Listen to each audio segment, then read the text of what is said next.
કંઈક તો પાર્સલ આવ્યું છે. શાયદ મને વધારે જ શોખ છે મારા પૈસા ઉડાડવાની. મારા પપ્પા જ્યારે બી આવતા ને તો અહીંયા આ બધું ઘાસ ને બધું લાગેલું હોય ને એને લીધે બહુ જ લડતા. નાસ્તો સેજુ ને આશીષ માટે. થોડું રડવા જેવી થોડી ઇમોશનલ હતી કે મને ઘરે જવું છે, પપ્પાની યાદ આવે એમ, તો એના માટે બર્ગર લઈને આવ્યો છે. હું બતાવું. હે એવરીવન, કેમ છો? તો આજે છું હું દાહોદ, અને મેં કાલે જ દાહોદ આવી ગઈ હતી. તો મેં કાલનો કંઈ બ્લોગ નહીં લીધો, પણ મેં કાલે જ દાહોદ આવી ગઈ હતી. ઘર એટલું ગંદુ, એટલું ચીપચીપું, સાગર કશું ચોખ્ખું જ નહીં રાખતા. આમ એટલું ગંદુ રાખે ને તો ઘણું જ ગંદુ હતું. તો સૌથી પહેલાં મેં આ બધું ઠીક કર્યું. એના પછી કાલે સાંજે હું આવી હતી એટલે મેં પહેલાં કચરો વાળ્યો અને થોડું પોતું કર્યું. બધું ચીપચીપું હતું તો પછી સવારમાં બધું જ ક્લીન કર્યું. આ દેખો બધું જ. અને એક વાત કે છે ને, નીચે મોટર છે ને એ બગડી ગઈ છે, તો એને ઠીક કરવા માટે આપી છે ને. તો પાણી નીચે અંડરગ્રાઉન્ડ ટાંકો છે ને અમારે, તો એમાંથી પાણી લાવવાનું હોય છે. હવે ઉપર જે ટાંકી છે એમાં પાણી પૂરું થઈ ગયું. 1-2 દિવસથી શાયદ મોટર ખરાબ છે, તો એને ઠીક કરવા આપી મૂકીને. તો મેં કહું કે ચલો 12 વાગે આવશે તો હું ત્યારે જ બધું સાફ કરીશ. પછી ફોન કર્યો ને પહેલાંને, તો એમ કીધું કે 3 વાગે. મેં કીધું એટલી વાર સુધી ક્યાં બેસી રહું, કોઈ બી ઘરે આવી જાય એમ તેમ, ઘર ગંદુ લાગે તો કેટલું ખરાબ લાગે એમ.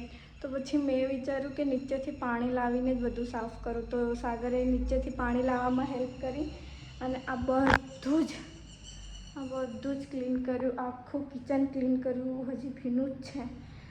ઘણું જ બધું ગંદુ હતું એમ, એકદમ ગંદુ હતું. આ બધું સાફ કર્યું. આપેલું શું કહે, ફ્રીજનું બધું છે સામાન.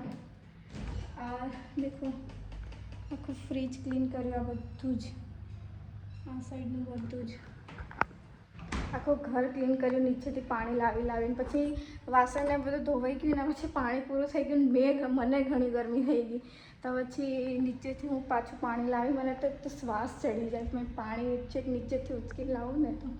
અને અત્યારે સાગર ગયા છે સેજુ, ને મારો ભાઈ આવેલો છે. પેલી પપ્પાની બોલેરો છે ને એમના કાચ એક બંધ નહીં થતો.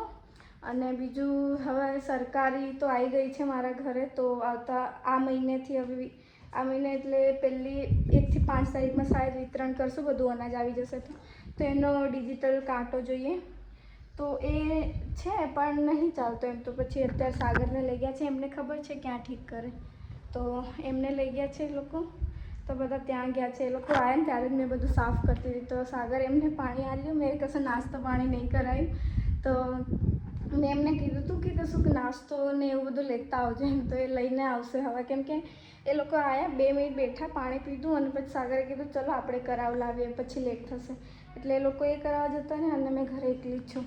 હજી તો આ બધું ભીનું જ છે. આ દેખો બધું જ ક્લીન કરું. એટલું મેં થાકી જાઉં ને મને. અને પહેલાં કેવું, હું મારા ઘરે જતી ને તો સાગરને વોર્નિંગ આપીને જતી કે છે ને કંઈ બી વાસણ રસોડામાં ગંદા નહીં હોવા જોઈએ. એકવાર મેં ગઈ હતી ને ઘરે, તો કીડા પાડી દીધા હતા.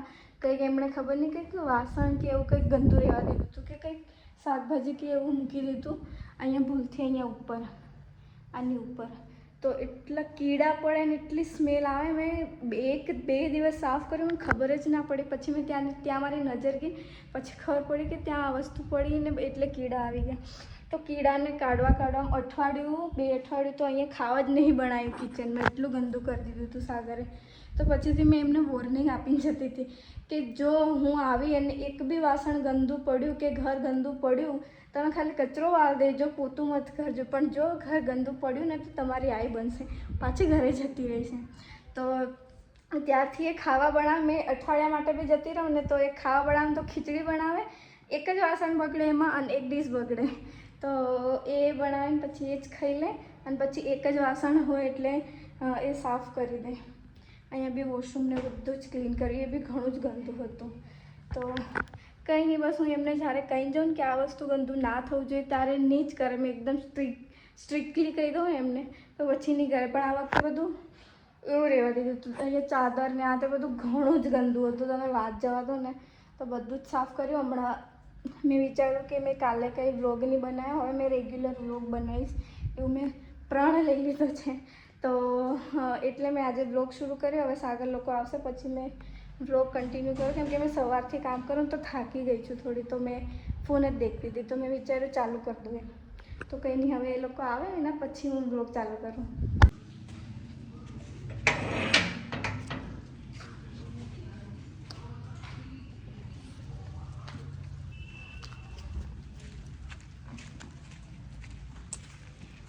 કંઈક તો પાર્સલ આવ્યું છે.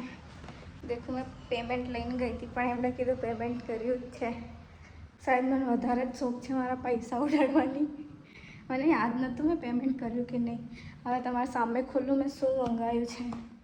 અંદાજ તો નહીં આવતો શું છે, પણ રૂકો ખોલીને બતાવું.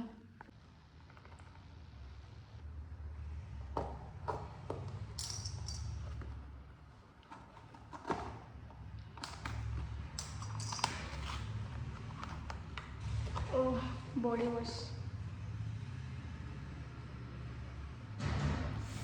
ઓપન છે.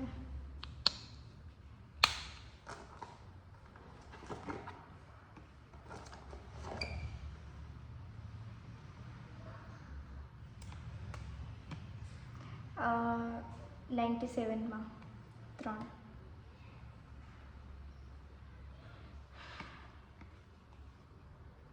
આઈ લવ લેમન. કંઈ બી વસ્તુ હોય ને લેમનની મને બહુ જ ગમે.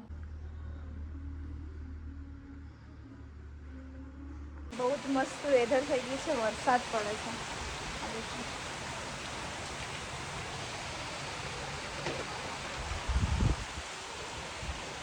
હા, મસ્ત લાગે છે.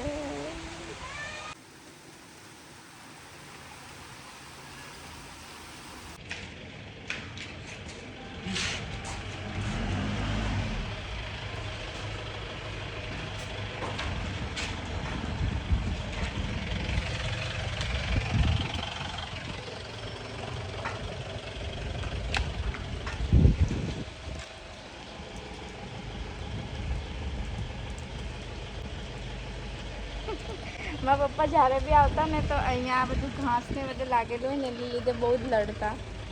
એટલે પપ્પાની ગાડી આવે ને પપ્પા હર વખતે અમુક વાર આવી જાય ને તો સરપ્રાઈઝ આપી દેતા, કેમ કે ઘણી વાર કંઈકનું કંઈક મતલબ કંઈકનું કંઈક ગંદુ હોય, કંઈકનું કંઈક તૂટેલું હોય એવું હોય ને એટલે પપ્પા અચાનક જ આવી જતા ને આવીને ચેક કરવા માંડે, પછી લડવા ચાલુ કરી દે.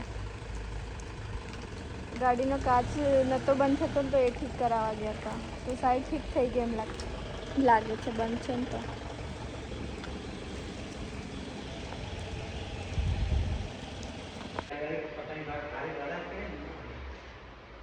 તો એ બધું કામ થઈ ગયું.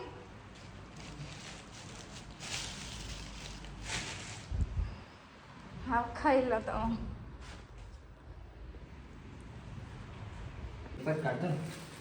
કાઢી એકમાં નહીં, અલગ અલગ કરતા.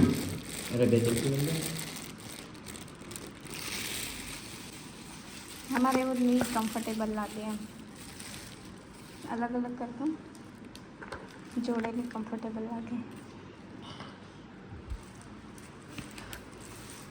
કેટલા લીધા પેલા એના કાચના ટોટલ થાય 750 જેવા થાય. અને કાંટો થઈ ગયો. હા, એના કેટલા લીધા?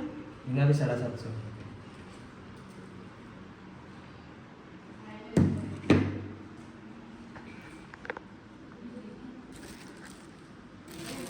એ શું છે? જાવેલી નાસ્તો સેજુ ને આશીષ માટે.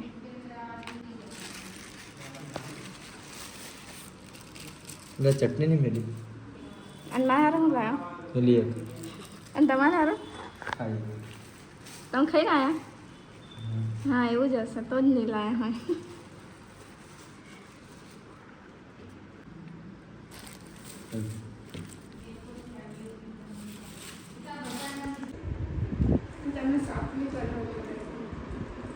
અત્યારે મેં એમની જોડે વાત કરતી હતી, મેં થોડી સેડ હતી તો મતલબ અત્યારે મેં થોડું મતલબ મારા હેલ્થ પર ધ્યાન આપું છું, તો થોડું રડવા જેવી થોડી ઇમોશનલ હતી કે મને ઘરે જવું છે, પપ્પાની યાદ આવે એમ. તો એના માટે બર્ગર લઈને આવ્યો છે, હું બતાવું. દેખો, એમને ખબર છે અત્યારે મેં ના પાડી મૂકી છે કે મેં 2-3 મહિના સુધી બહારનું નહીં ખાવ એમ, પણ એ મારા માટે બર્ગર લઈને આવ્યા અને અત્યારે રમવા જવાના હતા ફૂટબોલ, પણ મેં થોડી ઠીક નહીં હતી તો પછી એ કહે છે કે હું મારા દોસ્તને મૂકીને આવું, કેમ કે એમના દોસ્તને બી લઈને આવ્યા હતા. કંઈ નહીં, સાંજ પડી ગઈ છે, આજે કંઈ શૂટ નહીં કર્યું મેં. જમવાનું બી અંધારું પડી ગયું, અંધારું મતલબ 6 સાડા 6 વાગી ગયા હશે. કંઈ જમવાનું બી નહીં બનાવ્યું, કશું બનાવવાનું મન જ નહીં થતું, ખાવાનું બી કશું મન નહીં થતું. દેખો બનાવવું જ પડશે. મેં એકલી તો અહીંયા રહેતી નહીં કે નહીં બનાવું તો ચાલશે. એમના મમ્મી બી છે અને સાગર બી છે, તો કંઈક બનાવવું જ પડશે. દેખો હવે શું બનાવું.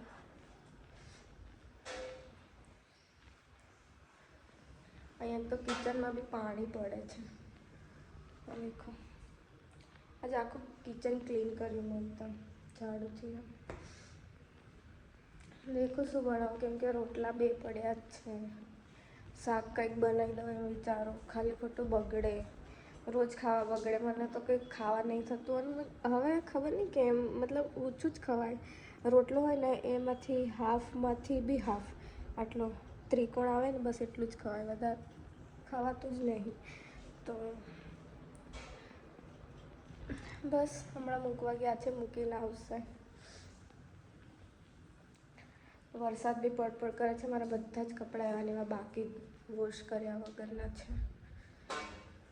તબિયત બી કંઈ સારી નહીં લાગતી, બધું લો ફીલ થાય છે.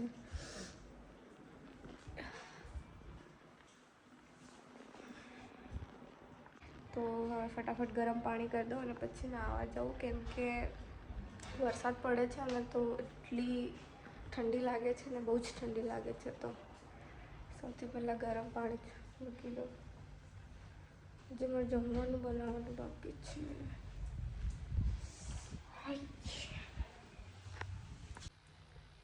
મૂકી દીધું છે.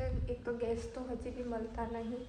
હજી મારા કન્યાદાનનું થોડું સામાન બી બાકી હતું. પપ્પા કહેતા હતા કે આ લેવાનું છે, પેલું લેવાનું છે, પણ મેં કીધું કે નહીં, અત્યારે નહીં જરૂર, રહેવા દો એમ કંઈ.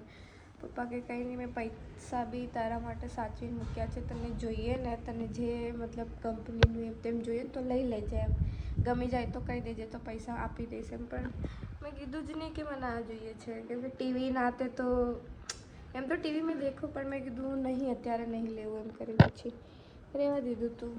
ગીઝર, વોશિંગ મશીન વગેરે બધું કંઈ નહીં. હવે થોડું સિચ્યુએશન બી એવી આવી ગઈ છે, ટાઈમ બી એવો ચાલે છે, તો હવે એ કમાશે એના પછી ખુદથી જ લઈશું, ચાલે.